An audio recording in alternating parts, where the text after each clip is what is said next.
o'clock. Have a motion to come out of recess. So moved. Second. By Mr. Wilford, second by Mr. McKay. Any discussion? All those in favor say aye. Aye. Nothing. Madam Secretary? This portion of the agenda allows an individual the opportunity to address the board on any item not on their agenda regarding business. State law prohibits the district from taking any action on items not on the agenda unless authorized under section 54954.2 of the government code, and your matter may be referred to general manager. An individual may also address the board on any agenda item at the time the matter is discussed and prior to board consideration or action. Speakers will be limited to 5 minutes. Your time will start when you approach the podium and will be given a 30-second warning before your time expires. If you choose to ask a question during this time, any response by the board will not extend your time. Questions may be referred to the general manager to be answered at a later time after the meeting.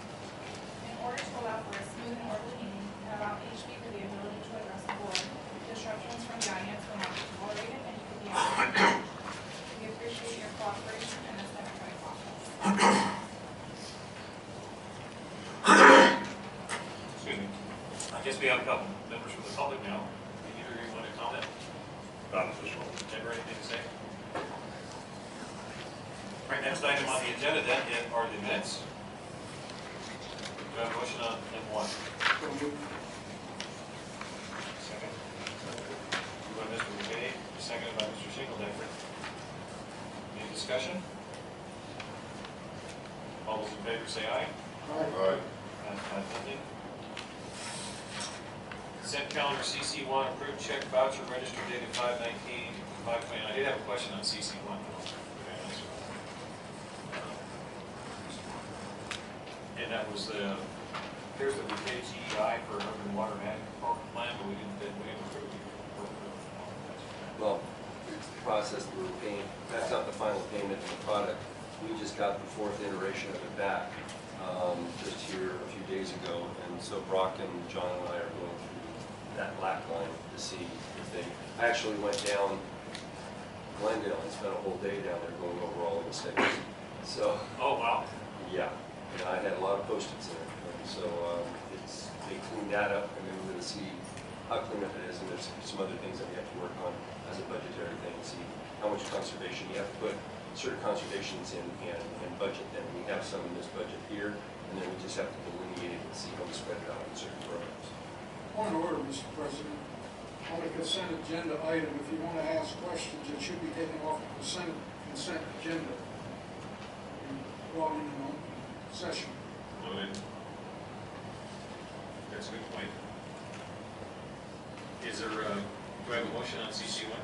So move. Second. Second. Second by Mr. Wilford. Any discussion? All those in favor? Aye. Okay. Item number CC2, I'll give that to Shingledecker. I'm going to step into the room there. My brother and his wife, Carl's Hardwork.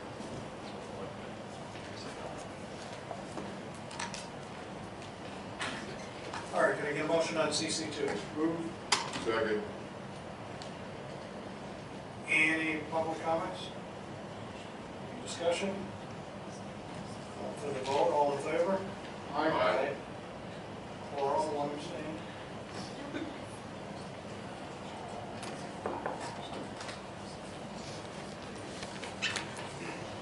Passes 4-0-1.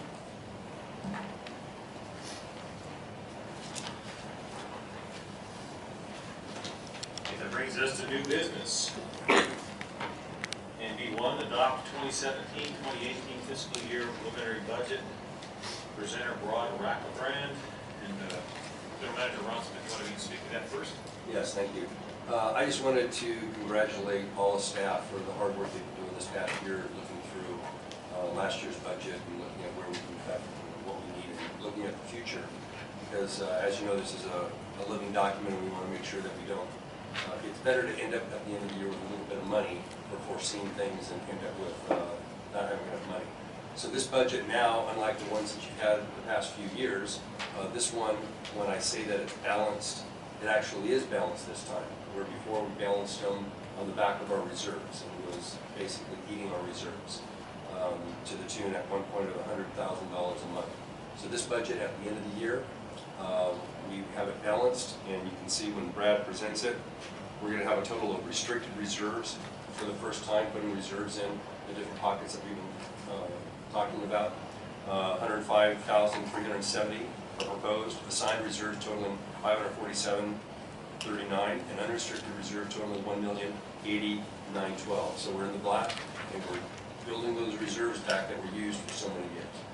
So I'll let Brad do the rest of the presentation, but staff did a good job of putting everything together, looking really close to it. Thank you, Mr. Smith, our directors.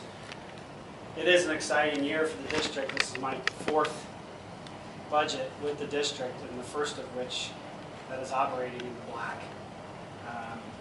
The district worked hard over the last couple of years, specifically the last 18 months, to bring the district into this position with the constant diligence of this board on the last budget and rate study, getting that passed, going through those processes, and ensuring that the fiscal prudence was as lean as possible.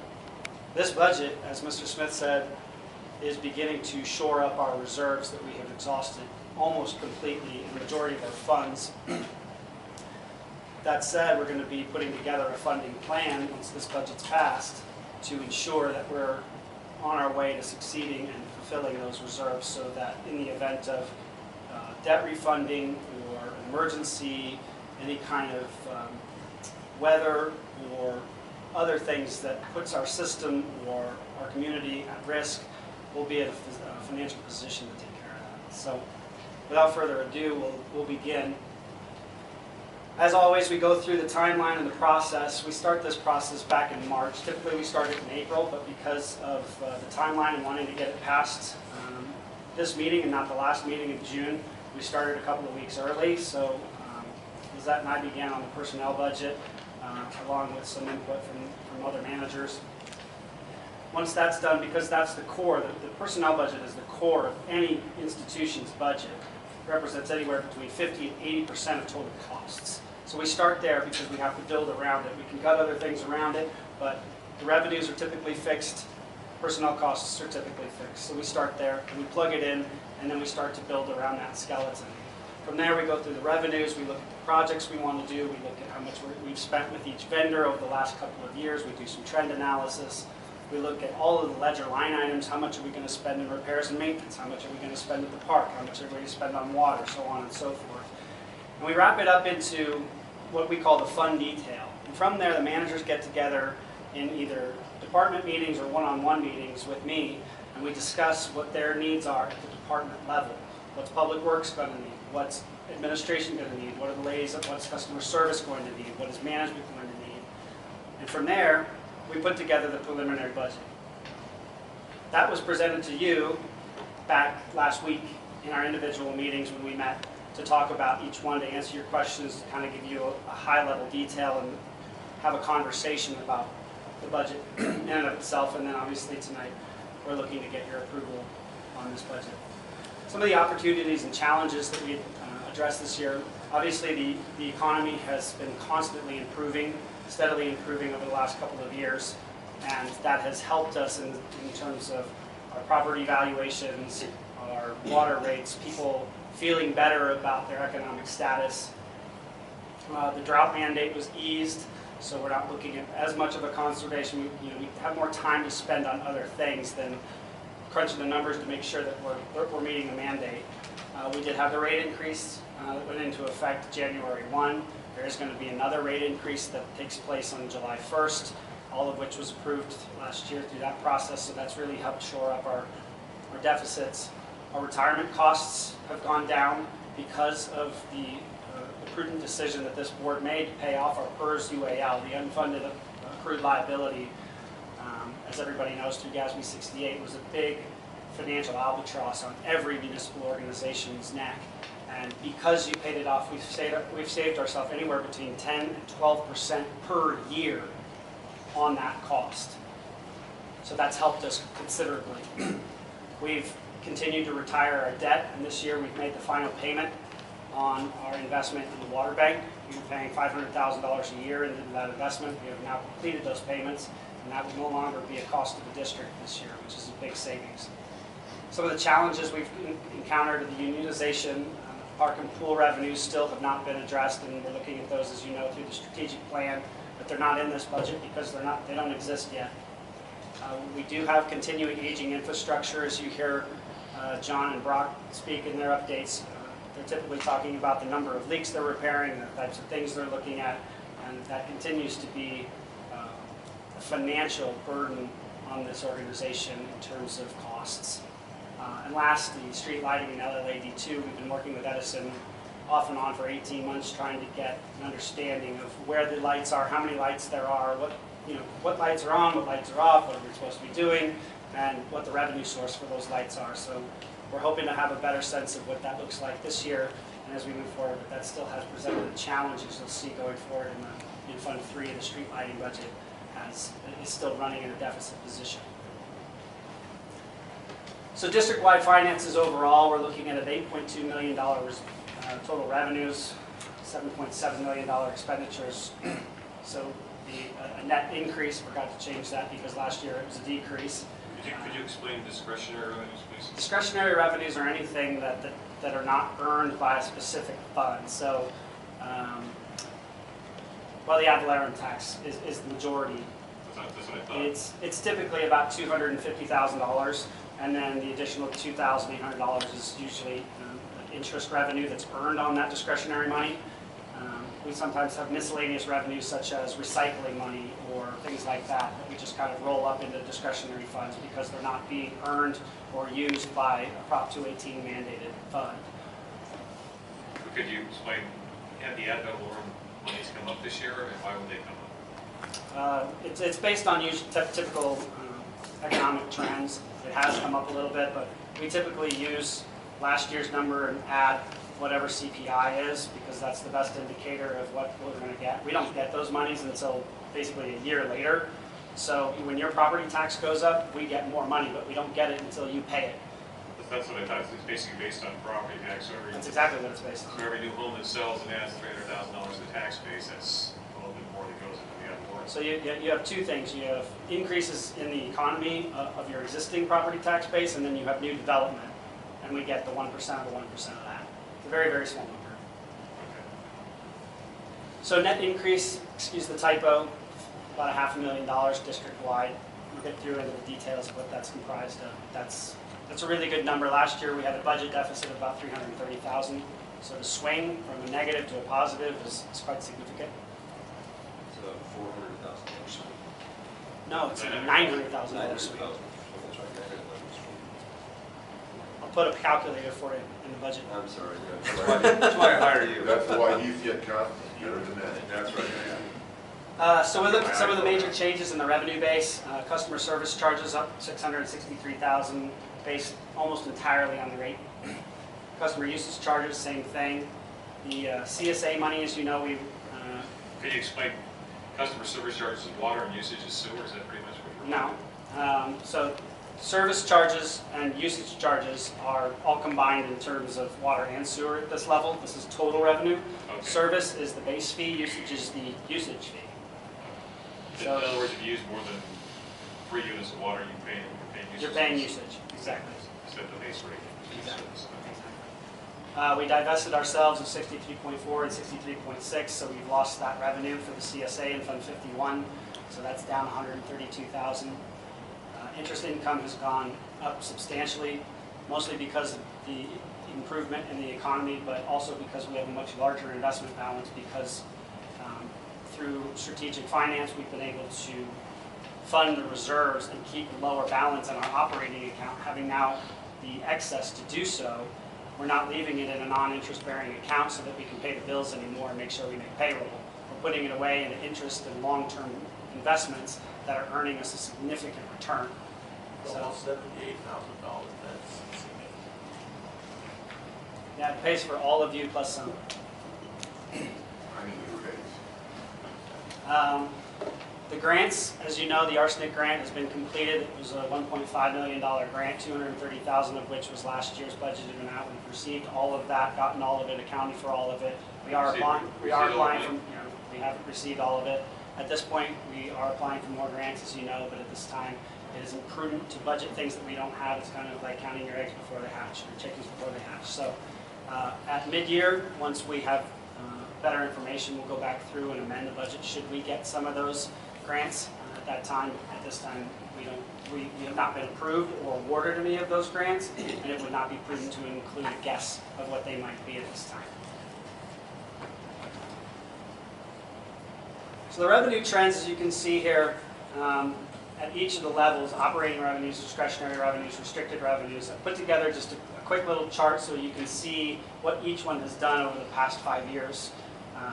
It's pretty easy to understand. Operating revenues have been rather stable, as have discretionary revenues. Restricted revenues, the big jump there was when we had a majority of the arsenic grant in the budget, $718,000, as you can see there.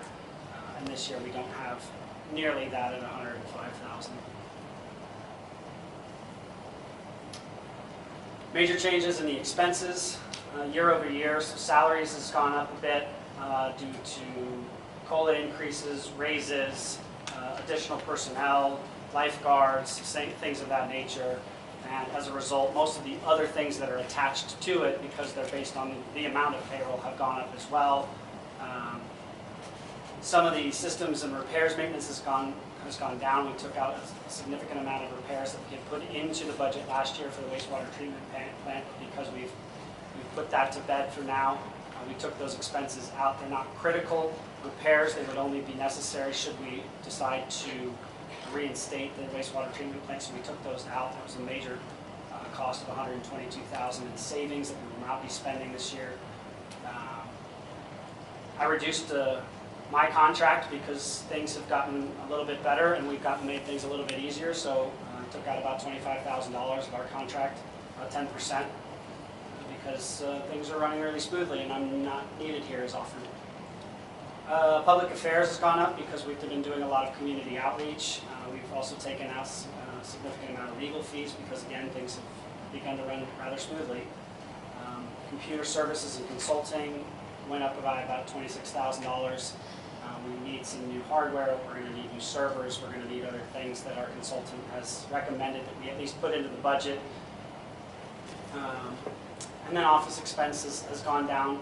Principal expense, as I said, majority of that is the $250,000 that is no longer being invested into the water bank, and as a result, interest expense goes down as principal is reduced.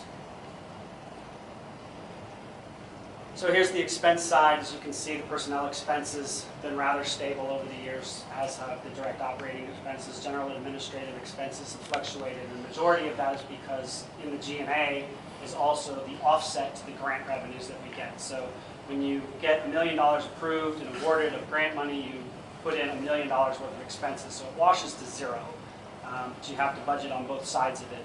So that would be the increase in the purple for the general and administrative expenses. But for the most part, it's pretty consistent. Depreciation, is that cash money, or how do you figure depreciation? How do you figure depreciation? Right, you see, So when you buy an asset, and it's a 5-year asset, you don't expense it in year one. You expense the total cost over a period of 5 years in its useful life. So you put out $50,000, but you only account for $10,000 of expense every year because it's providing a value to you over that 5-year period. Does that include buildings too, or what's Yes. that $210,000 and that includes this building here then? And it's not, these are all in 10, so add 3 zeros to every single one of those numbers. These are all $1 million figures. But yes, any building improvements over its useful life. Now, the question that always comes up regarding depreciation, can a vehicle last us more than 5 years? Of course it can. It can last us 20 years, and that's great.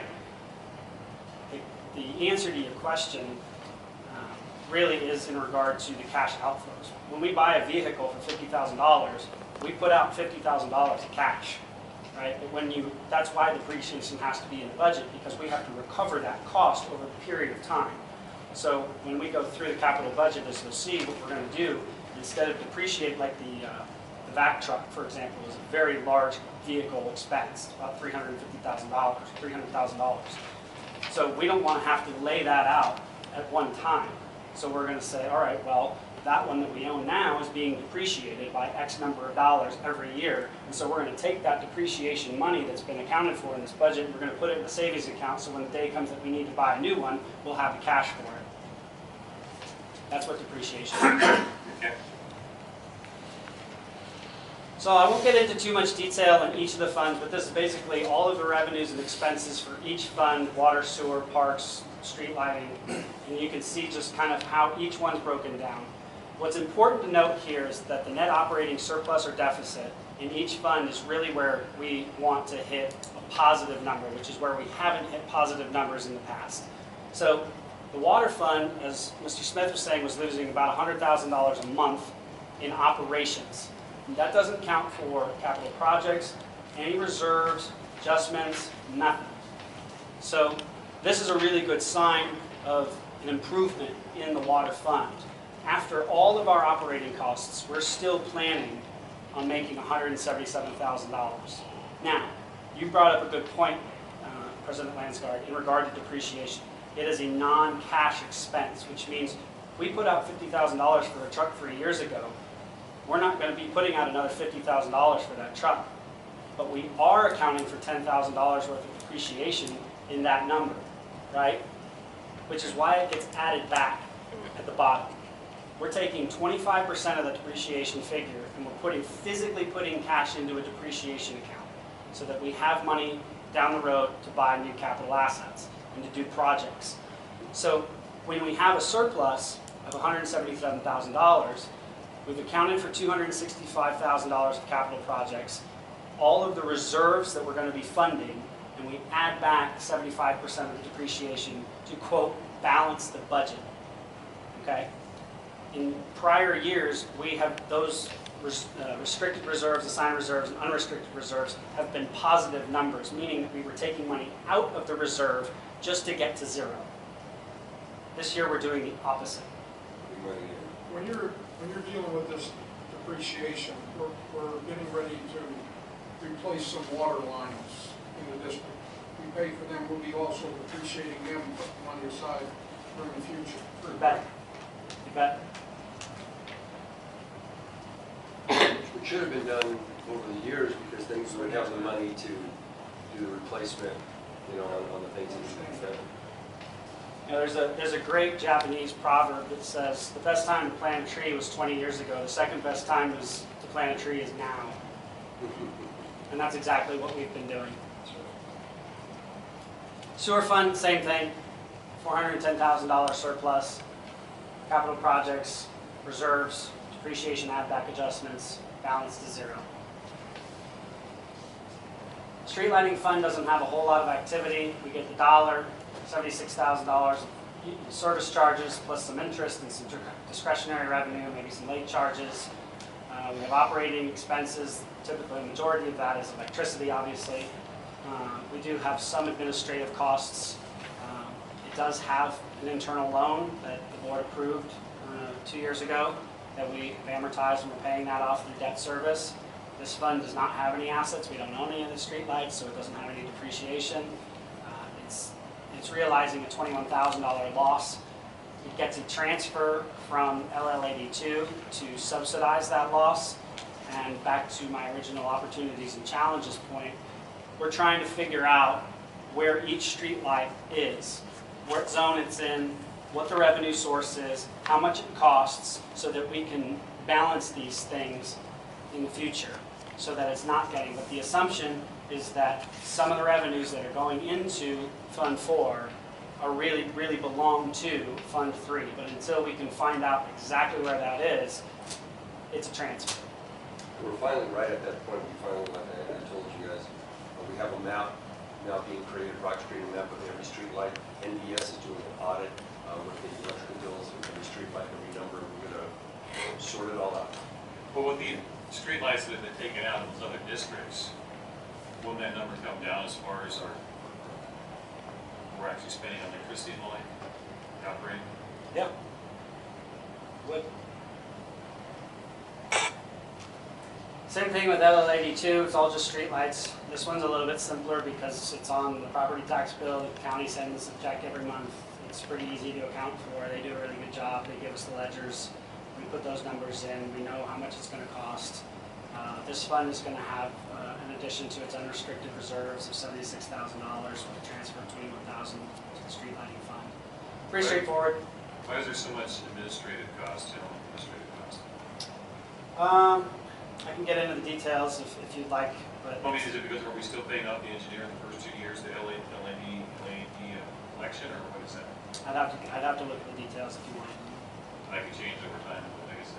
Yeah, so it was all front-loaded. If Shirley did it accurately, it was front-loaded for the first 3 years to pay off those other ones. And every district had a different bonus. So those who voted no the first time, and then they vote yes this time, have the no vote to pay for, and the streetlights being kept on. And so that was all calculated within every one of them. And so the administration part of that cost is not only what Brad does and staff does, but also our consultant, NBS, is now taking over, and they're in charge of taking care of all those streetlights. That's going to be a big majority of it, is the outside services of the consultant who is helping us administer the assessment district. I believe $30,000 of that, 54, is for NBS to help us sort these things out and do the reporting and all the engineers, things like that, because we don't have those resources in-house. Like the report that the board took on just recently from NBS for the streetlights, to put them back on the taxes, and the engineer's report had to be created, and then that had to be all together and get a tax resolution, so then it's going to go back on the tax rolls. Okay. Park fund has continued to be a problem because it doesn't have a revenue source. We get a little bit of the usage charges, some interests. I've tried to put as much money as I can legally and reasonably do into that investment fund for the park so that it earns as much money as possible in interest.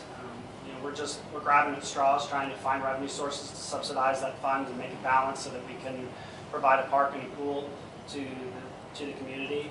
As you know, it's been a point of contention. It's been quite difficult to get that done. We're working on it in the strategic plan, as you all know, trying to do that. But the costs are the costs. And running a pool is not cheap, and having these things is just part of that process. The other side of it is that that park has substantial debt service to the sewer fund of almost $85,000. It also has some depreciation because it has assets and other park equipment and things like that, which drop it down. So it is realizing a $128,000 loss. There are some kind of critical projects that I've been given from Public Works that need to get done at the park and the pool in terms of capital projects for 17-18 to keep it OSHA compliant and safe for the kids and all of those things. So we've cut as much out as we can, but these are just, that's the way it is. In terms of reserves, we have restricted reserves, assigned reserves, and then unrestricted reserves. And this is a good example. You'll see the $128,000 number is positive, which means that we're pulling money out of reserves simply to balance the budget. And this is it. This is all there is in terms of reserves in the park fund. Mr. Rockbrand, this Sir. is you've been very creative, and we're going to be able to keep the pool open this year in the park. What about next year? Pending no If changes. we don't come up with a dedicated funding We stream. have it here. Yeah, but without a dedicated funding source, this year will exhaust the park reserves. So this 17-18 year, we're budgeting to keep the park open, is that correct? Correct. Pool is already open, everybody's going, everything's And great. it'll be open again next May as And well. because it falls in 2 fiscal years, you have May, June, the end of May and all of June in 16, 17, and then you have July through early September in 17, 18. It's kind of accounted for, but then we have to account for next May and June should we decide to open the park and do things. Because budgets are built on an annual basis, we have no way of knowing how much of that may or may not happen. So we're assuming that those costs are going to continue into next pool season. And if they do not, then we'll remove them.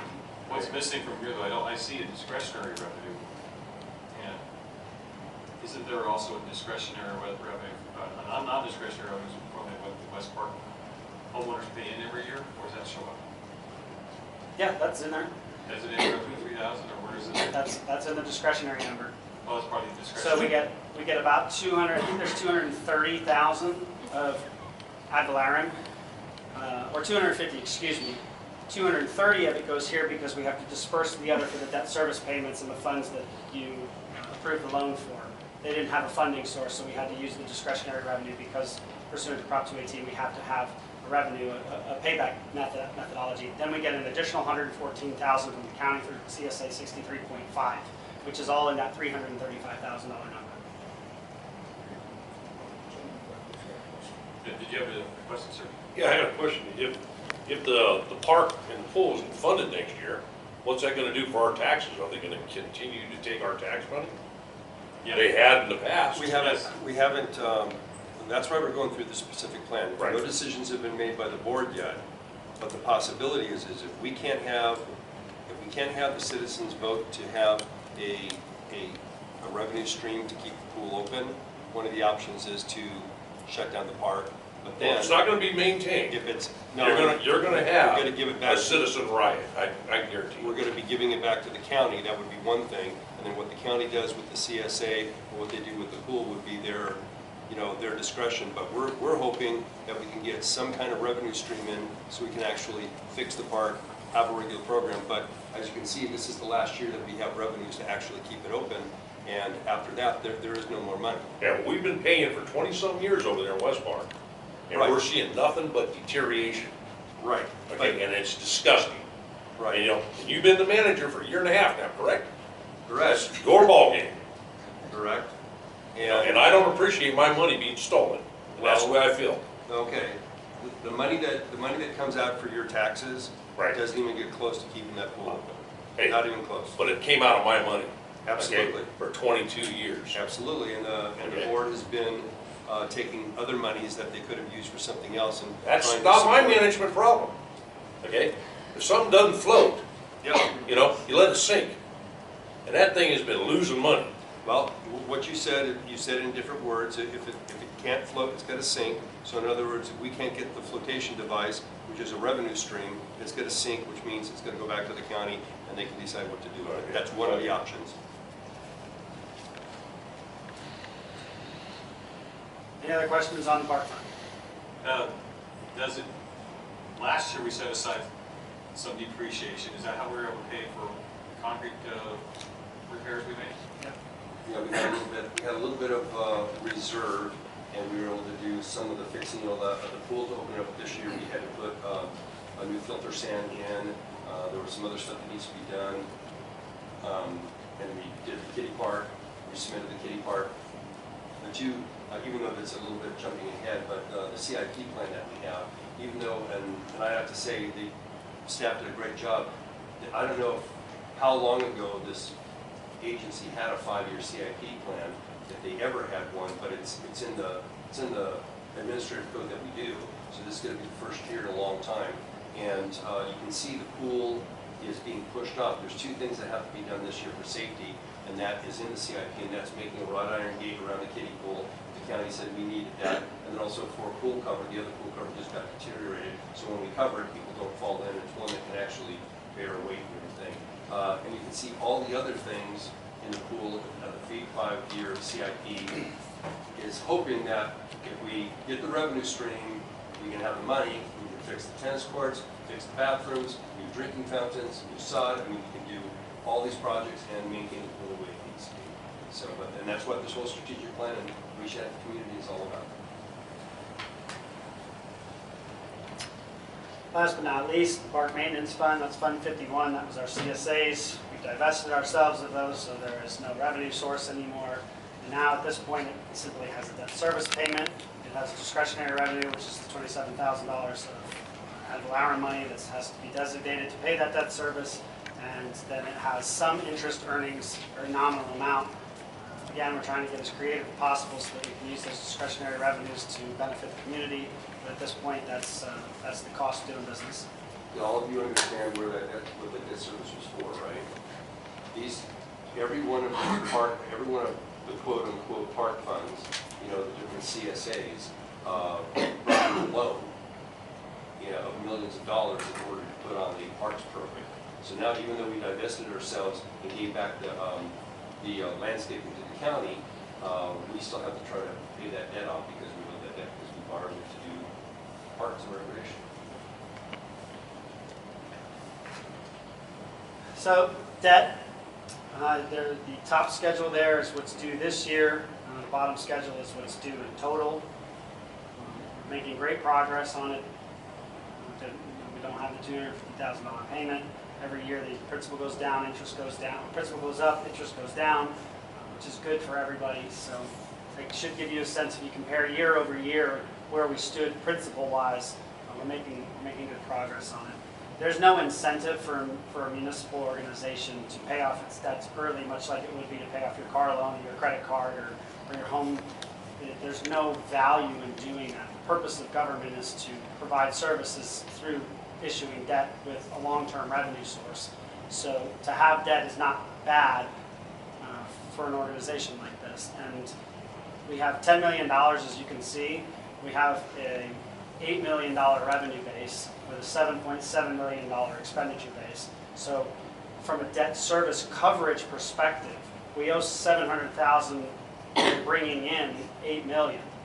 So we have 10 times the amount of money we need to cover that debt. When people look at your credit to buy a house, to buy a car, they want to see 1.25. They want to see 1.5 credit ratings, your ability to cover that payment. We're talking about 10 times. We have 10 times the amount of revenue that we need to cover the debt service, which means that we are not leveraged at all in terms of our ability to pay back debt. We could go out and borrow. We could go out. We haven't been rated by a rating agency, but my perception would be that we'd be in a very good financial position to get borrowing, to get money, to issue debt, should we decide to do that or need to do that. So, capital projects. I'm excited for a lot of reasons with this budget, but one of them is because we have, for the first time, put together a 5-year CIP budget. As Mr. Smith just said, it's a requirement of the administrative code, but this is the first time that it's ever been done. It's a really lean skeleton of what I'm hoping will come late in later years with detail, narratives, and it will align with the strategic plan. Where are we going? What are we going to do? How are we going to fund it? What can the community members expect of this organization and this board to see going on in the next 5 years? Mr. Smith and I have also talked about putting together a 2-year operating budget to really flesh things out and push things into the future so that we have a road forward. Then we're going to have a big chunk of it, $850,000 in the second year, right? Now those numbers can fluctuate. They can go, it's a guess, but it's right now the best guess is the plan to say, okay, this is what we're expecting to happen, but this is something that needs to happen over the next 3 years, and then we'll have completion costs in the third year. Mr. McKay, you have a question. Yeah. When you're talking about the dump truck and the fruit truck, are you buying used trucks at these prices, or where are you coming up? They're gonna The be, last truck that I bought, which would have been a fruit truck, was a Dodge diesel, and I paid $30,000 just for the truck, the diesel truck. I had, it was like a $50,000 truck. I got a discount for it. That's only half of it, because that truck is going to be servicing both funds. Okay, I see what you're saying. So we split the cost between the two activities. It's a $50,000 truck and a $60,000 dump truck. Okay. Same with sewer. There again, you can see the dump truck, the crew truck, skip scraper. We talked about the vacuum truck earlier. It's a $300,000 truck. We're accounting for it over 5 years. We're going to put $60,000 a year, every year, away for that truck, so that when the time comes, we have the money to do it. what do you call it, a skip scraper? Like a backhoe. Oh, okay. It's not the backhoe, it's a skip scraper. It's got a Gannon on the back and a front end loader on the front. Okay. That. That's why he's the finance guy, and I've been in it for over 40 years and I've never heard it called that. He gave it to me, I made him go get a bid on it, he showed me the paperwork, here's the dollar amount. Type it into the budget. You know, you could call it a Tonka truck for all I care. All paid for. Yeah, there you go. Here are the park projects. As Mr. Smith just said, the park projects are the big ones. We have a lot of them, and we've deferred as many of them into next year and future years as we could. Most of those that you see in the second column were in this year, and it was driving the budget way out of scope and our ability to actually operate and do those projects. I sat down with Brach Smith and said, are these priority number one, priority number two? Is there a safety issue? Is there a state requirement? Is there a health code? Anything that's requiring us to do these things? And he said just the two, the irrigation line replacement and the pool recoat, have to be done this year for those reasons. And so those are the ones that you've seen in the capital budget on the other pages. Everything else is kind of a best guess scenario down the road. Should the strategic plan be approved and we have a revenue source, at least now we have the skeleton of a plan to say these are the things that need to get done and they need to be accounted for when we're saying how much revenue do we need to cover these costs. If we do have revenue that's going to be coming in, we can always do a bigger adjustment, just like if the grants come in, we can adjust the budget and move some of the projects up. But we won't know until it actually goes through. Okay, so here are our reserve balances. You'll see the little note there. These are the balances as of May 31st. We have about $10.5 million in our reserves. We're broken up by water, sewer, LL82, parks, park maintenance. So we do have some reserve in those funds, but I'm offering this, I'm volunteering this information simply for your knowledge so that we know where we stand so that we can have a conversation about the next two slides.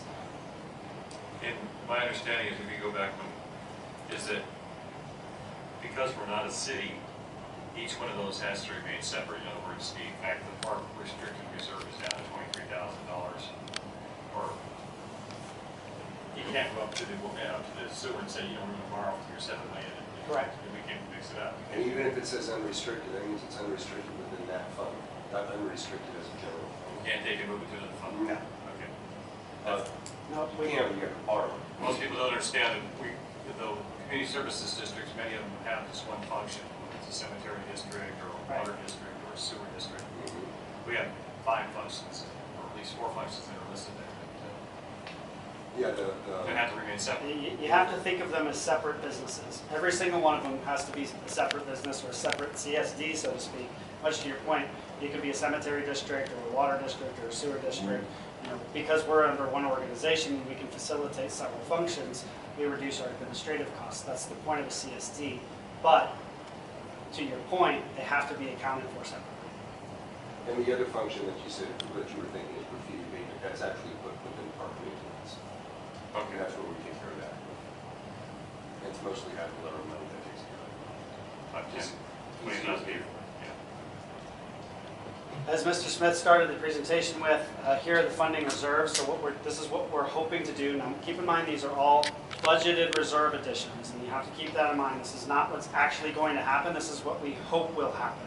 Something different could happen, and we will keep you apprised of what happens as it does.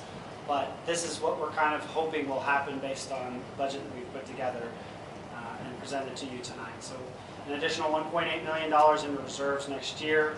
What we're hoping to put away for the water, for the sewer, for lighting.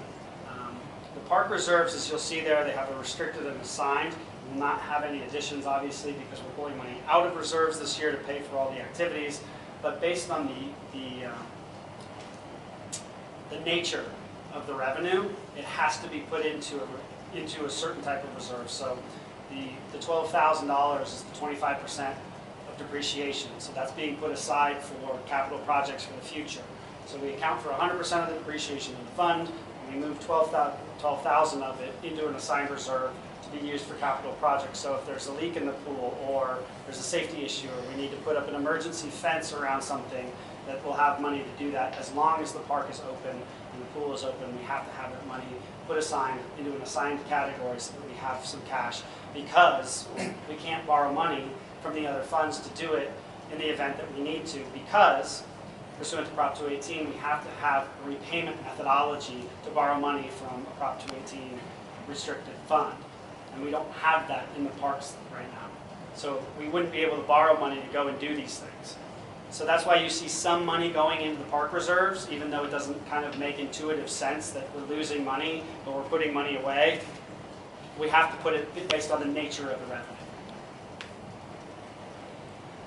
As you saw in the original presentation here, the park reserves, we're going to be pulling out $128,000 to pay for park operations. That's just the way the cookie crumbles right now. We're going to try and get creative and continue to be creative and pay for that through the strategic plan and making things as lean as possible, doing only as needed projects for right now. We will be using that money to pay for operations. We need to talk to the public and educate them, let them know that if they want the parks, they need to come up with a dedicated funding stream. And not just West Park pay for it, the whole community. Correct. In fact, depending on the funding stream, all funding streams, the West Park CSA would go away. And so that would not exist anymore. And so everybody would pay. And I think if you read the newspaper that Allison wrote, was it out yesterday or today? Maybe today, I can't remember. Yeah, she wrote a good article about the meeting. And Page 4. The people that were here, they came up with that also. They said everybody has to pay for it in order to do it, and they understand that. So the more, we have numerous other outreaches for the citizens, including some copies that are going to be lined up, public meetings, board and public meetings, and so hopefully by the time we get there, it's not only educational time, it's a sales pitch, and And we will need your help.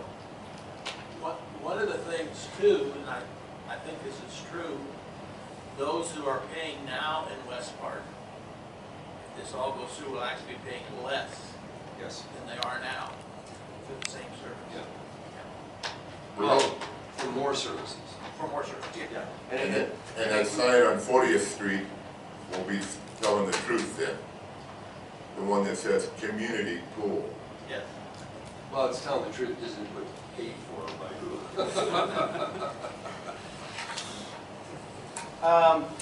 This next slide is transfers. Pretty simple. We don't do a lot of transfers. We're not a city. We're not transferring money in and out of other functions, much like a general fund would. So we've already talked about this. The next one would be adjustments. So Yep.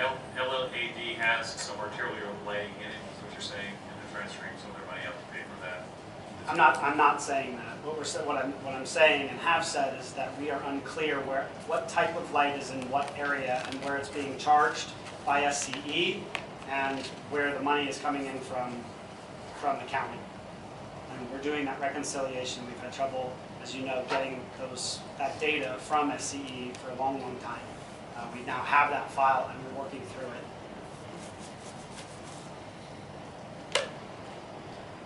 The adjustments, again, just kind of a recap. Total depreciation, 25% for capital projects, 75% is added back as a non-cash expense to balance the budget. And with that, I'll open it up for questions.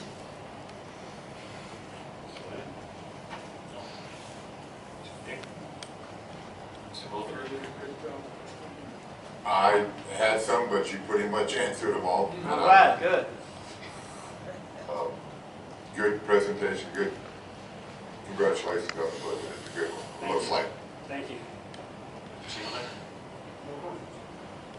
I don't have any other questions. Okay. Thank you.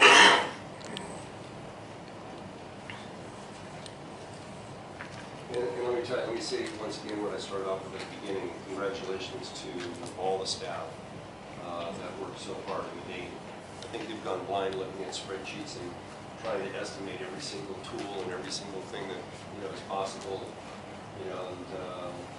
Luckily it's a living document. If something comes up that we missed, I hope not. There's a lot of things in there like the IT stuff of getting the servers that was put in there. Well, one of the things that was talked about, we made a grant application for, was to pay for the change out of our water meters. Is that right? Okay. We never count those chickens till they hatch. So that budget, actually, some of those costs will go down The capital improvements project of replacing the asbestos pipe is out there for a grant. We're supposed to know by the end of June this month. And then also replacement of the meters, and the grant was out for that too. And so, you know, if we get those and those other grants that we're looking at applying for too. How do we do on changing up the meters? Are we done yet, or are we close? That, I already said that. That's at the end of the June. There's two. Well, it's also John now question. Actually, it's more of a Brach Smith question. We have not completed the change-ups yet. We're running into some difficult areas, so we continue as we have time. Big problem is the tree roots in meter boxes, and then rodents. It's taking more time to clean out the meter boxes in some areas than we anticipated, but we're still making progress. And we did lose a staff member, but I think the interviews for a new staff member are completed this week already. And so we'll be deciding and hopefully hiring on a new person, so that should speed up the process. Okay. I thought you meant, did the grant come in? Oh. Okay, I see what you're saying. You said, oh, your data meters in there. Yeah, there you go. How far along we were? We have like 300 left, 400 left? What? Right around 1,000 left. So one large neighborhood, West Park, which takes about 500 of those meters, and then 3 smaller neighborhoods that are about halfway complete. Then we can think about a phone app. Brock's been doing the research. We can talk about that later. Yeah, that's right.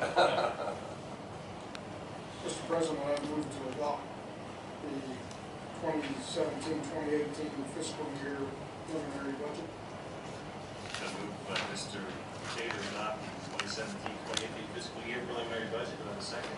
I'll second that. Second by Mr. Wolford. Is there any further discussion from the board? Any from the public? No comment ever? Sounds very good compared to what it has been in the past. I agree. Very much. Thanks. Thanks to Mike. All Thanks the very staff. much. Staff is working on it. Well, and thank the board because they scare the hell out of us to get everything done. Well, that's a good thing. Okay. Been moved and seconded. That's not it. Carried over for discussion. All those in favor say aye. Aye. Any nays? It's 5-0. The motion carries. Budget is approved. Congratulations. Director reports, comments, future agenda items. Give this, pass this on to the district office. I'm still the avenue for the Chamber of Commerce, and they want to know if we're going to join. I'm going for the next year, so I got that in the mail, so I'll just pass it on, pass it on to you guys. But it is our dues to stay in the Chamber of Commerce. You guys are going to have to, I can put that on the It'll be agenda on, for you. you can put it on the agenda. I'll put it on the agenda because we've had these discussions before. Chamber of Commerce, when you're a city and you join and you increase business, you make money. So you encourage it. Do you want to ask the community involved in our process, and I can have people. Well, you know, I mean, that's, It'll be on the agenda. we'll put it on the agenda for you guys to discuss. Any else, Ms. Miller?